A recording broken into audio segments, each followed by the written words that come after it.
when Jews get together in a safe environment and they begin to talk about blacks, if they really are forthright and honest, they will use the term Schwarze.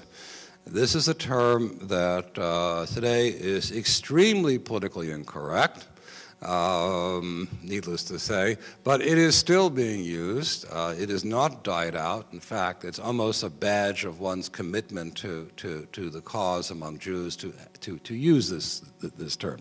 And when I go through here, I want to explain to you what Jews really mean when they talk about Schwarze.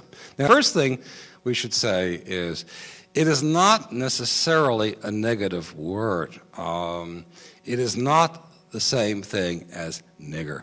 In fact, if a bunch of elderly Jews were sitting around, as is their wont, to discuss the Schwarze, by the way, when I was growing up, this was a great topic of enormous fascination and concern among my parents and grandparents. They could talk about it forever.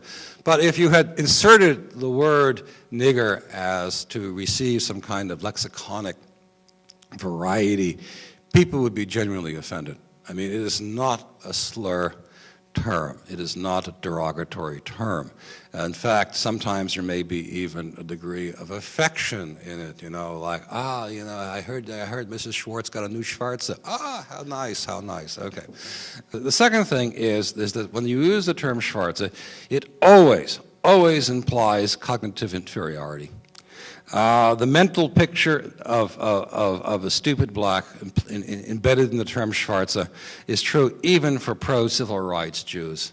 I've had many discussions with liberals, Jewish liberals on this point, and after about 15 minutes you can begin to get down to serious things. And I say to them, tell me, you really think this is going to help, all these laws, all these affirmative action policies and things like that? And you say, look, they're Schwarze. What are we going to do?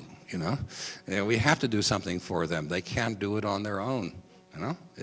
Adding a phrase, dumb Schwarze, is somewhat superfluous, reserved only for the most egregious stupidity. Invisible baggage likewise includes gullibility, emotional excitability, and a weakness for here and now conspicuous consumption.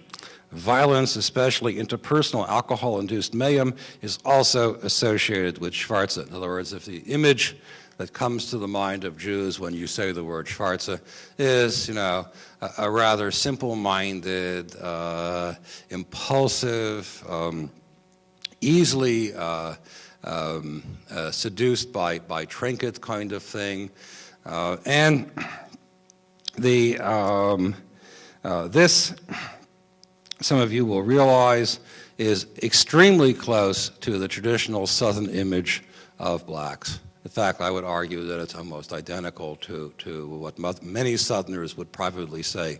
Well, that's what they think about when they think about blacks.